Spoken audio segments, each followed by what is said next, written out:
राधे राधे दोस्तों आज की हमारी इस वीडियो में हम आपके लिए 4 नवंबर 2022 को पड़ने वाली देवोत्थान एकादशी की कथा लेकर प्रस्तुत हुए हैं। कार्तिक मास में आने वाली शुक्ल पक्ष की एकादशी को देवोत्थान एकादशी कहा जाता है। इस एकादशी को देवउठनी एकादशी के नाम से भी जाना जाता है। आप सभी को देवउठनी एकादशी की बहुत बहुत शुभकामनाएं। देवउठनी एकादशी के दिन भगवान श्री हरि विष्णु 4 महीने की निद्रा के बाद उठते हैं। इस दिन से मांगलिक कार्यों की शुरुआत हो जाती है। देवउठनी चतुर्मास का अंतिम दिन माना गया है। आषाढ़ शुक्ल की एकादशी यानी हरिशयनी एकादशी से विष्णु जी का क्षीर सागर में विश्राम आरंभ हो जाता है, जो देवउठनी एकादशी पर समाप्त होता है। इस दिन व्रत, पूजा और दान का विशेष महत्व होता है। इस दिन घर को गाय के गोबर से लीप कर पवित्र करने की भी परंपरा है। इस परंपरा का पालन गांव देहातों में आज भी किया जाता है। इस दिन नए अन्न, धान, मक्का, गेहूं, बाजरा, उड़द, गुड़, वस्त्र आदि का दान दिया जाता है। इसके साथ ही सिंघाड़ा, शकरकंदी, बेर, गन्ना आदि का भी दान श्रेष्ठ माना जाता है। मान्यता है कि इन चीजों का दान करने से भगवान विष्णु की विशेष कृपा प्राप्त होती है, भाग्य में वृद्धि होती है और सुख शांति प्राप्त होती है।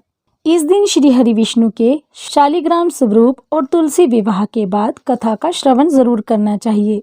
हिंदू धर्म में एकादशियों का बहुत महत्व माना जाता है। सभी एकादशियों में देवउठनी एकादशी विशेष महत्व रखती है। देवउठनी एकादशी का व्रत करने से मोक्ष की प्राप्ति होती है। जातक मृत्यु के बाद वैकुंठ धाम को जाता है।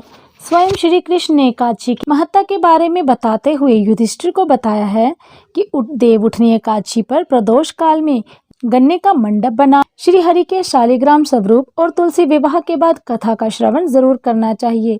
इसके सुनने से पाप कर्म खत्म हो जाते हैं। तो चलिए अब सुनते हैं देवउठनी एकादशी की व्रत कथा।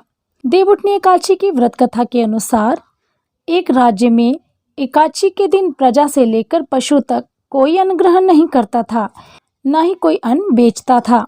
एक बार की बात है कि भगवान विष्णु ने राजा की परीक्षा लेने के लिए सुंदरी का रूप धर लिया और सड़क किनारे बैठ गए। राजा वहां से गुजरे तो सुंदरी से उसके यहाँ बैठने का कारण पूछा। स्त्री ने बताया कि उसका इस दुनिया में कोई नहीं है, वह बेसहारा है।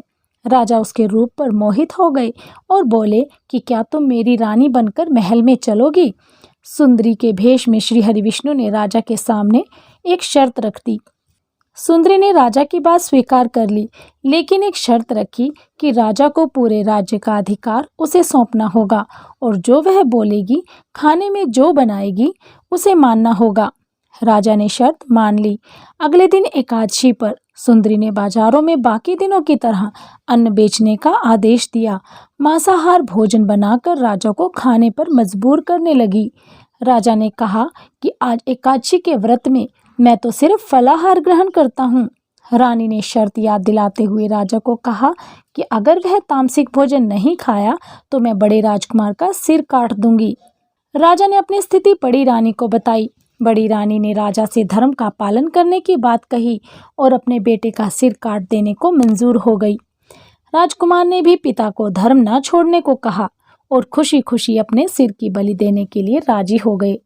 राजा हताश थे और सुंदरी की बात ना मानकर राजकुमार का सिर देने को तैयार हो गए। तभी सुंदरी के रूप में भगवान विष्णु ने उन्हें दर्शन दिए और कहा, ये तुम्हारी परीक्षा थी तो तुम इसमें पास हो गए। श्री हरि ने राजा से वर मांगने को कहा। राजा ने इस जीवन के लिए प्रभु का धन्यवाद किया और कहा कि अब मेरा उद्धार कीजिए। राजा की प्रार्थना श्री हरि ने स्वीकार की और उसे मृत्यु के बाद वैकुंठ की प्राप्ति हुई।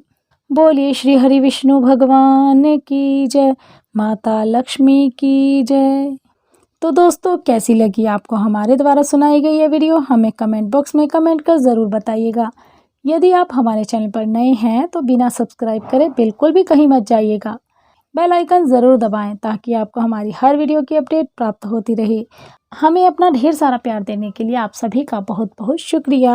बहुत बहुत धन्यवाद। राधे राधे।